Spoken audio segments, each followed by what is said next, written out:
Okay, cool. All right. Rachel, thanks for joining me. You can still hear me and see me all right, yeah? Yes, I can. Okay, sweet. So, today in class, we basically began work on the memoir writing assignment. We started off by looking at one of the documents you have available to you in Blackboard. So I'm going to share my screen real quick so you can see what I'm talking about. Okay, so when we go to supplemental material under the study resources section and into the memoir folder, you have all of your resources that are specific to the memoir. So the first thing we did was look at 7 characteristics of effective storytelling. And we talked a little bit about this. A few of the key notes to take away. It's engaging. The reader is immediately drawn into the scenario. So we talked last week about the academic essay structure and what goes into each of the paragraphs and so forth. Do you remember all that? I do. Okay, cool. So it's engaging. That sounds like what portion of the introduction paragraph? I would say the topic sentence. Topic sentences are body paragraph specific. Are you thinking of the lead-in or the opening hook? Okay, yeah, that's what I'm thinking. And something that gets the reader's attention, so they Bingo. want to keep reading. Right. Yeah, bingo. So the suggestion made in class was use that lead-in as an opportunity to throw your audience directly into the action of the experience that you're going to be writing over. The example I gave was one of getting pulled over by the police for speeding or something like that. I gave one example where I talked about my morning that led up to getting pulled over. And then the second example, I started with getting pulled over and seeing the lights in the rearview mirror, and I asked the class, so which sounded more engaging? Like which one got your attention quicker? It was obviously the second one. Right. From there, we can take an opportunity in the body paragraphs to kind of go from beginning, middle, and end. But the lead-in is a great opportunity to drop the reader right in and set that tone of being engaging. That's something that should be followed up on throughout the writing in the body paragraphs as well. It's not something that we only confine to the lead-in. Make sense? Mm-hmm. Okay, so we want our memoir to be engaging from start to finish. Emotional, a lot of this is going to come out in the description of things, but also in explaining or talking about reactions to certain portions of the experience. Pretty much any reaction has an emotion tied to it, right? So acknowledging that emotion and allowing it to kind of come to the surface a little bit during that description is a great way of using emotion. Also, when it comes to dialogue as well. So it's memorable and it's easy to retell. Now, these are important, but when it comes to the memoir essay, they kind of go without saying. If it's not a memorable experience, why are you writing a memoir about it? If it's not easy to tell, why are you going to try to confine this to 2 pages, right? So they kind of go without saying, essentially. But when we're talking storytelling in general, if you're recounting something or you're writing something creatively, you definitely want to keep these things in mind. Has a plot, so a beginning, middle, and end is important for the memoir. We've got to see all 3, okay, to be taken through that experience in a way where, as a reader, we can perhaps live that experience with you a bit, or find more empathy for you in that experience and relate to it a little bit more. An element of suspense. Essentially keep the tension high for the most part. This is accomplished in the memoir essay by focusing on only the most important points in that experience, the things that were most important, right? So if we're going to the example of me getting pulled over, right? Unimportant things would be like what I had for breakfast, the fact that I took a shower that morning, or whether or not I got up on time, late, early, any of that stuff. It doesn't really matter because the story is about me getting pulled over. Okay. So Okay. by focusing your attention on important areas, you're keeping that suspense there. Uh, Most important that the point plays a pivotal role. So the conclusion plays a pivotal role in articulating what the significance of that experience was and what you gained from it, how it developed you in some way. Okay. Okay. So we started off with that, put it up on the board, had them look at it a little bit, and we talked a bit about it. And then I threw a writing prompt at the class, which they wrote for about 10 minutes on. The writing prompt was, think of a time that you had a lot of fun. What happened? Where were you? Who else was there? What was important about the experience? Now, when it comes to fun, I noticed a few students kind of maybe being a little stumped right off the bat. So I reframed that. Think of a time when you did something exciting. Think about a time when you had no fun. Think about a time when you insert emotion, essentially. Okay. Just to kind of get people's brains rolling. After that, we moved to the lecture on the memoir, which you have access to. I just closed out of 7 characteristics. We're still in the memoir materials folder, okay? Okay. So the memoir lecture is right here. It's a PowerPoint. Would you like to go through this together, or would you like to do that on your own time? It's really up to you. I feel bad because nobody else came to the meeting, so I can go over it on my own. It's fine. Well, don't feel bad. I've taught plenty of classes with just one student in front of me before. It's really no big deal. Okay. We can go through it together because, to be honest, writing is difficult for me. So the more I can get it out of it, the better. Sure. Let's go through it. Now keep in mind that you do have access to this all semester long, okay? Okay. So do you see the full screen of the memoir? Yes. Okay, sweet. So what is it? A memoir is a writing genre that explores and reflects on a personal experience. It oftentimes gets confused with autobiographies and biographies, okay? Because it, in a sense, is loosely related. It's a nonfiction story about the writer's life, essentially. Now, the big difference between an autobiography, biography, and a memoir is that autobiographies and biographies focus on the entire lifespan of the subject. A memoir only focuses on a single experience. Okay? Okay. Cool. So the narrator, aka the writer, their goal for the memoir is to recount the events of the personal experience and unravel the significance of the experience in order to arrive at insights that help explore and engage more deeply with an audience and the narrator's understanding of the experience. So to put that into a nutshell for you, the point of the memoir is to tell a story, to recount the story, but also to reflect on that story and the meaning behind the actions taken, the dialogue spoken, the intention of actions and the results of them, in order to find a deeper understanding and meaning behind that experience, one that points towards a significant change in the writer, something that perhaps help develop you in a way or change your perspective, give you a new light on how the world works, perhaps. Lots of different things, okay?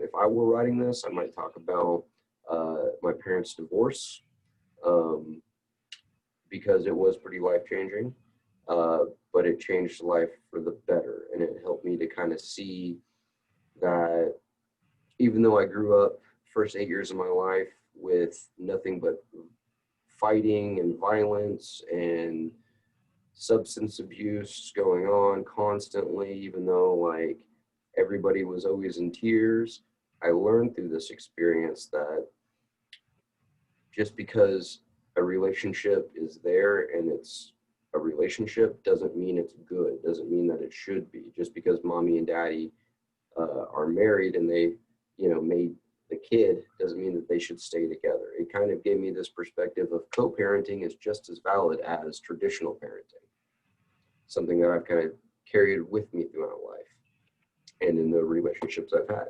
So I'd focus on the night that they got divorced, some of the aftermath, in order to kind of explain to my audience how I got to that perspective. Does that make sense? Yes. Kind of. Yes. Well, I'm kind of trying to put it into what I've already decided I kind of want to write about. So. Okay. Well, we can use your example if that would be easier for you. Okay. Well, and to be honest, this is something that really did change me. It's been like 2 years, but my boyfriend committed suicide, Oh, and it was because of drug addiction. okay. So that was a really big turning point in my life. Okay. And that's something you feel comfortable writing an essay about, yeah? Mm-hmm. Okay, because I'm going to read this, but at least one of your classmates is going to read this as well when we get to the peer review assignment. So you are comfortable, yeah? I am. It's part of my story. I mean, it's to be honest, I struggled with drug addiction too, and so part of my mantra now at this point is to be open and honest about my life, and so Okay. it's just where I'm at. Good for you. Okay. Thank So you. let's use your example. A good lead-in might be when you got the news, right? Right. The recanting of the story, though, or not recanting, sorry, the retelling of the story. However, we're going to need to go a little bit before the incident, and then the aftermath as well. Okay, so how that changed. So keep that in mind as we go through this. Okay. A good lead in would be whenever I found out. Yeah, when you got the news. Yeah, totally. Okay. Because I mean, how much more engaging could it get, right? Right. A story like that. So Right. that's kind of the example of throwing the reader straight into the action. Okay. Okay, so keep all that in mind for now. We're going to be playing with that as we go through this. So the memoir also invites readers to explore and reflect on the experience as the narrator attempts to unravel the deeper significance of the events. Okay, so as you're writing, keep that perspective in mind as well. You're inviting your audience in. There are a couple of strategies and techniques that we're going to talk about that will help you do that. But that's definitely something that needs to be attempted. Okay. Okay, so more on what the memoir is. Okay, it's about you, as this little picture says, which is nice. Reflection means to display serious thought and consideration about an experience, theme, or idea. We played around with this last week when we were working on Reflection Essay 1. Okay, so that serious thought and consideration, it's not necessarily something that needs to come out on the page, but it's a perspective that you need to have throughout the process of writing this essay. Although memoirs are about memories, your reflection of those memories is what technically would make it a memoir, because it has that reflective quality of hindsight 2020. We're looking back, the things that might not have made sense in the moment make a bit more sense to us now after we've had time to think and reflect on it. So should also be apparent as well. Okay, so what it should be about. You basically have your idea already, so we aren't going to spend a whole lot of time on this, okay? Okay. But for everybody else, the topic needs to be something that kind of meets this criteria, okay? It should be something, it should be an interesting experience in your life. If you aren't interested in the experience that you're thinking of, perhaps nobody else will either. So let's think about something that is of interest to you first. Second, be sure that whatever you choose, you are capable of uncovering some kind of significant meaning, right? Sometimes we have these great stories, right, where it's a great story, but nothing really seems to happen, right? It's just kind of, hold on one second, we gotta keep this exam rolling, okay.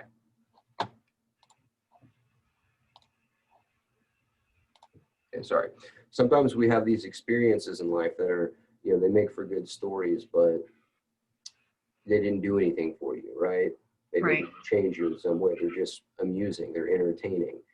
Those we need to put to the side. Okay. We need to focus on the ones of significance, Okay. ones that changed you as a person in some way. So some ideas for those of us who aren't here to help get a topic together. Something that you did that was challenging, either a success or a failure. Both are great for the memoir. And in fact, a lot of memoirs are written about failures that people have had. We learn a lot whenever we fall on our face. So a failure or a success would be great here. Something that was scary or displayed bravery or was really fun or exciting or unexpected. All of these put humans in situations where they are likely to experience an epiphany of some kind. Something that you felt a strong emotion about, something that happened to you, something that you did, or something that happened to somebody else that you cared about. I think your topic, Rachel, kind of fits that one, but essentially some things that students have written about with this example in the past are the passing of a grandparent or a friend in high school unexpectedly, something to that effect, or something really good happening to somebody and then jealousy stirring up in the writer and having to grapple with that and those feelings. So anything that's tied to something happening to you or someone very close to you that has strong emotional attachment to it. Okay. You met somebody who was important in your life, a mentor, a friend, a long lost relative, somebody who came into your life and caused a change, hopefully for the better. Okay. And if not for the better, because we have that experience as well, people come into our lives and kind of wreck it a little bit. It's happened to me before. What did we do after that? How did that still potentially change us in some ways? Typically speaking, the people that have come into my life and wrecked shop have taught me a lot. So I could definitely write about any of those people. You did something that made you learn more about yourself. This one's very open-ended, people. But maybe you did something as small as doing an activity that you were kind of about at first, but then by the time it was over, you saw the real benefit of it. I think of team building exercises, honestly, when it comes to like work stuff for me. I'm never that into it off the bat, but I usually see the benefit of it when we're all done. Any questions here? Nope. Cool. Okay, so the organization of the memoir, an engaging title. Now, I said last week, you can call these essays anything that you want. You have complete creative control with one catch.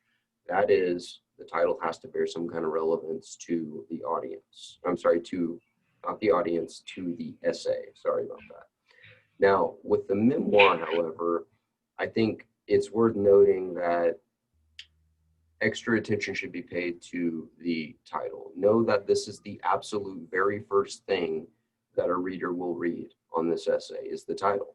So we can use that to our benefit. We can really help get those hooks into the reader and get them engaged and interested just simply with what we decide to call this essay. So, take advantage of that. Try to be as creative with it as possible.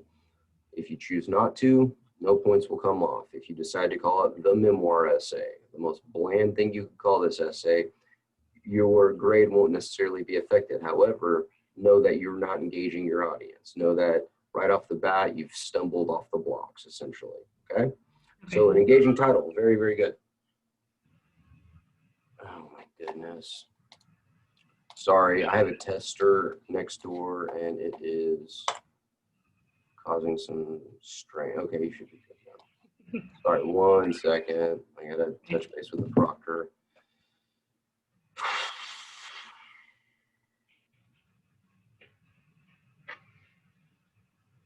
Okay. All right, next is the introduction with the lead-in. Again, with the lead-in, throw them right into the action.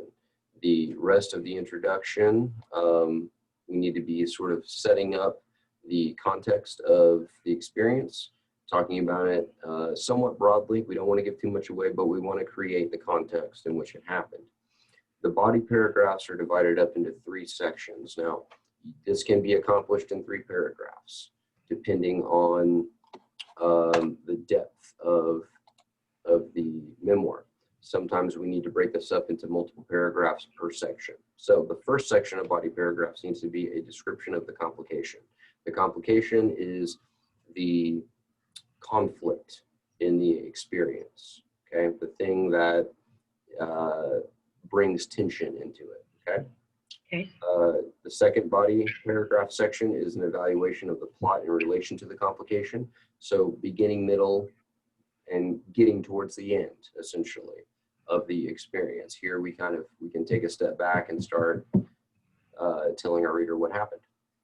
Third section is the resolution of the complication. So how did the experience come to an end, and what was the takeaway, essentially? Conclusion paragraph, kind of the same as with reflection 1. We reflect back on the key points of the essay and the experience and the thesis statement. And we also, again, talk about the significance. With this one, we might mention how it's influenced our life post the experience. Questions there? No. Okay. So it only has to be, I mean, at the bare minimum, 3 paragraphs, but it needs to be in The 3 bodies. The body paragraphs, right? Right. Yeah, Okay. you still have to have that introduction and conclusion in there. Right, the introduction, the conclusion, and then at least the 3 body paragraphs. Correct. Okay. Okay, so more on the introduction. Again, lead in, throw them right into the action. After that, set the scene. Perhaps describe a moment within the experience. Include the setting. Where were you? What was going on? Add some details there. The thesis statement. Topic, angle, purpose are your ingredients for the thesis statement. Your topic is the experience. Your angle is what you have to say about it. Your purpose would be essentially what you got out of it. Okay, so with this one, it's going to be more self-exploratory. The purpose would be informing. This is how I'm different, or what changed in me. Okay, makes sense? Yes. Cool. Body paragraphs. The first section, description of the complication. So describe the complication that you and others needed to resolve. Consider how the complication came about and why you and others first reacted to it as you did initially. We all have those knee-jerk reactions to things. So let's see that. So where did the problem start, essentially? Body paragraph section 2, evaluation of the complication. Evaluate the complication by walking the reader through the plot, beginning, middle, and end, paying close attention to important moments in the experience. Focus on how you and others tried to make sense of the complication, react to change, and move forward. Rely on rich, vivid description. Okay, so here, important moments, we'll start there. Doesn't really matter what you had for breakfast unless that has something to do with the significance of the experience, okay? So limit the insignificant moments, essentially. We don't need to know them. Of course, you ate breakfast, or you ate at some point during the day. Otherwise, your hunger might come into play, right? Right. Okay, good. Let's see. Focus on how you and others tried to make sense of the complication. This is a great opportunity to use dialogue. We'll talk about dialogue towards the end of this lecture. But it's a great way of doing that, bringing the characters to life, of also describing things. Now, we want as much detail as possible, okay? Try to think of ways of describing things without saying exactly what it is. For instance, using the example of me getting pulled over, to talk about the flashing blue and red lights in my rear view mirror says all that you need to know, right? Right. Yeah. Now, it could be a different kind of emergency response vehicle, perhaps, but when I say pulled over, changes the context. So it's all in how you describe things. More detail, the better. And also what you choose to put that attention towards in the kind of detail that you use will tell your reader what's significant and what isn't. So make sure that you are describing and focusing on the parts that are significant. Okay. Okay, third body paragraph section, resolve the complication. Resolve the complication by exploring how the experience came to an end and what about the experience was significant to you. So essentially here we have the end of our plot, and we start to have the looking back period, right? Where we start to think about what was significant about that experience, how it changed us, what challenged us as far as the complication goes. Make sense? Yes. Okay, the conclusion paragraph. Conclusion must describe either directly or indirectly not only what you've learned through exploring the experience, but also what your reader should have learned as well. So typically, what's the moral of the story, right? What's the takeaway? What's the thing that you learned that you think should be passed on to somebody else? Focus a little bit on recapping that. Give the reader a sense that you and other people in your memoir have moved past the experience and are looking towards the future. Here, how are you using this new set of skills or this new perspective, this thing about you that changed? How are you using that in your daily life? How is that influencing you? And then finally, a few things to avoid. And in addition to these things, recap the thesis statement. Now, in doing these first two bullet points, you will probably end up doing that, but keep that in mind. You have to reflect on the thesis statement. A few things to avoid are essentially cliches, right? Then we all lived happily ever after kind of sentiments, or the moral of the story is you don't necessarily have to spoon feed your reader that hardcore, and using cliches kind of, it throws a wet blanket on this whole thing, essentially. It makes it to where it seems less significant whenever we've spent an essay talking about an experience that is significant to you, and then we rely on, then they all lived happily ever after. It kind of cheapens things a bit, okay? It's your experience. It was significant to you. You should be able to talk about it in a way that kind of displays that significance without having to rely on cliche. Okay. Okay, using dialogue, use it. Okay, I expect to see characters, and I expect to see those characters talking and walking and acting like human beings in your memoir. So, why we use it? It helps to move the story forward. A lot of times dialogue is a more interesting way of getting information from the writer to the reader. If somebody is saying something, it seems more engaging. It seems like we are kind of more invested in it because we're hearing somebody talk. We're reading the words that they've said. Whereas if we kind of sum it up, we lose a lot of the context. It's less engaging. It's not nearly as interesting or important seeming to the reader, even though it might be. When you have a character speak, make sure that it is true to who that character is. So specific speech patterns, mannerisms, things like local color, which are slang that's specific to a reason, like in Oklahoma, or not a reason, a region. Like in Oklahoma, we say y'all. That's local color for this section of America. In other regions of our country, people have other types of local color phrases that they use. So if it's specific to one of the characters, use it. And that includes slang as well.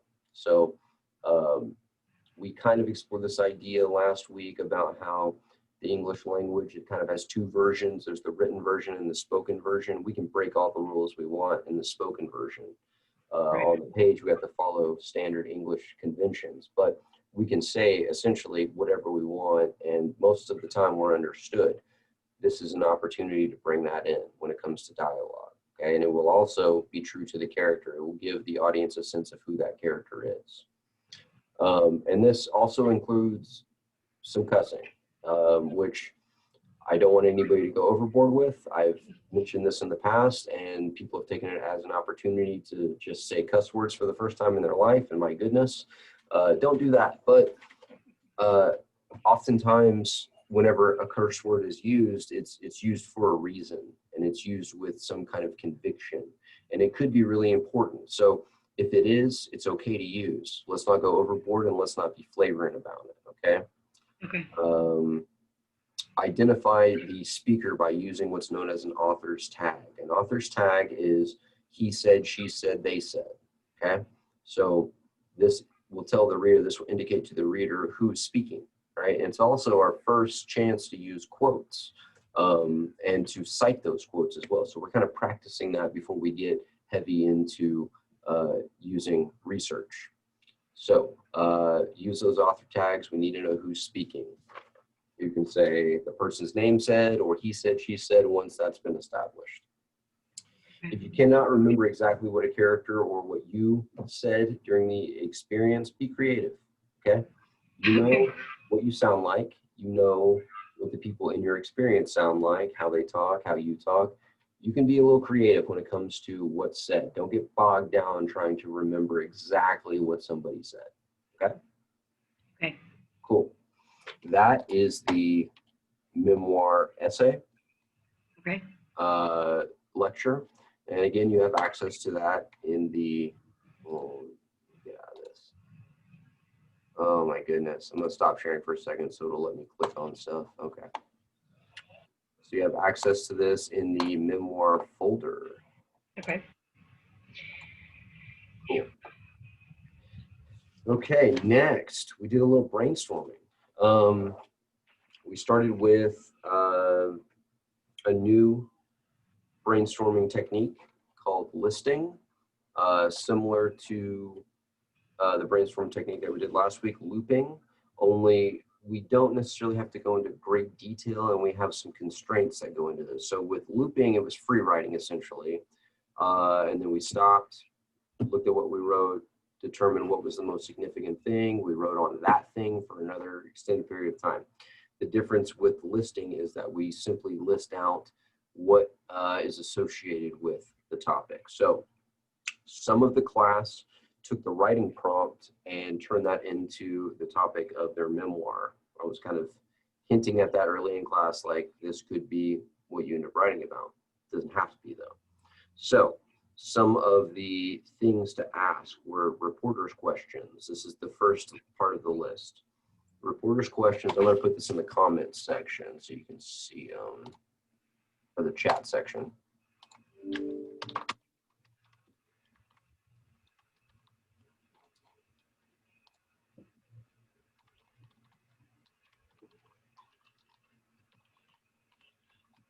Okay, they are who, what, when, why, where, and how. So I'll just choose one of them. The who, list every person that was involved in this experience. Be detailed in this as well. Who are they in relation to you? Are they your friend, spouse, relative, whatever? What do they look like? What do they sound like? That kind of thing. What? We're talking about the experience and the complication. Okay, so what happened exactly? Be detailed. So on and so forth. Do you kind of get the gist? Mm-hmm. Yes. Okay. So we're creating a list with these things to kind of answer all these questions. Okay. Okay. Next, we went to description of the complication. Description of the complication. Well, here we included more into that list about what happens, why it happens, when it happened. Okay, so kind of more of the reporter's questions, but focus primarily on the complication itself. And then we stopped the brainstorm at that point. And from there, I'm going to share my screen again with you. We went to back in the memoir folder. We read this document here, an excerpt from the narrative of the life of Frederick Douglass. If you click on the PDF here, it should open it. Yeah, cool. So we read this, and then we kind of looked at the annotations together off in the right margin, and we kind of picked it apart a little bit. The questions I posed were, what's the complication? How did the complication get grappled with? What did Douglass do in response to having the complication? And what was the resolution? How did the complication kind of come to an end? So This paragraph, it's really more of a body paragraph that has all three sections kind of smushed together, okay? Has them all kind of smushed together. So we didn't really talk introduction and conclusion so much. Really more just, this is in a nutshell example of what the body paragraph should be doing. So I'm going to leave this one up to you to read on your own and consider the annotations to the side here. As you read, a couple things to ask yourself and the text. What's the complication? How is it being grappled with? What is the solution or the resolution of the complication? Make sense? Yes. Okay, excellent. I'm going to stop sharing screen, and that was class for the day. When we come back on Thursday, I instructed everybody to bring their brainstorm notes back with them because we are going to go further with it, and we're going to bring in evaluation of the plot in relation to the complication and the resolution of the complication. We're going to continue our list there. We're also going to be reading another memoir example in class together, and then we will have the remainder of class on Thursday for in-class writing on the memoir. Okay. Awesome. Hopefully I will be back by Thursday. So. Okay. Well, keep me up to date. How's your son doing, by the way? Oh, he is fine. He's not feeling bad. He's pretty much bouncing off the walls as we speak. Okay. So, yeah. Well, I don't think that. Okay. I don't think he has COVID. I think that he just had strep throat, and they just kind of went overboard. So, but now he's been tested, so we have to stay until we get the results. Right. That was my next question. So, well, yeah. He's feeling okay at least at the moment, and hope for a negative on that test. Yes, because I'm ready to get out of the house. I'm sure all of the parents I know share that sentiment right now. So, yeah. All right. Well, if you have any questions, we'll go ahead and end our meeting. Thanks for joining me. Okay. And hope to see you in class on Thursday. If you're not able to make it, please shoot me an email. We can do this again after class on Thursday. Okay. Okay. Sounds good. Thank you so much. No problem. Have a good day. You too. Bye.